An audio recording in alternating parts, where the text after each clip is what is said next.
அஸ்ஸலாமு அலைக்கும் வரஹ்மத்துல்லாஹி வபரகாத்துஹு.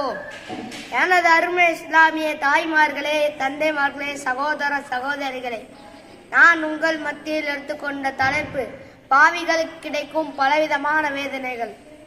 கண்ணியம் நிறைந்த இஸ்லாமியர்களே, நாம் இந்த உலகத்தில் வாழும்போது கொஞ்சமாவது நல்லவர்களாக இறைவனுக்கு கட்டுப்பட்டு வாழ வேண்டும். அப்படி வாழவில்லை என்றால் மறுமை நாளில் நமது நிலைமை மோசமாகிவிடும். நாம் செய்யும் பாவத்திற்கு அல்லாஹ் பலவிதமான வேதனை வைத்திருக்கிறான். சகாத் சதக்கா கொடுக்காமல் இருப்பது பெரும் பாவமாகும். இதற்கு அல்லாஹ் கொடுக்கும் தண்டனை என்ன தெரியுமா? நரகில் அவர் முதல் நுழைவார். அவரின் தொழுகை ஏற்றுக்கொள்ளப்படாது. நரகத்தில் அவர் முகம் கூப்பர தள்ளப்படுவார். அவரின் அனைத்து போர்களும் அழிந்து விடும். எனவே தர்மம் செய்து சகாத் கொடுப்போம். பொய் பேசி பொய் சத்தியம் செய்து வியாபாரம் செய்பவர்களின் வாயில் நெருப்பு கங்குகள் போட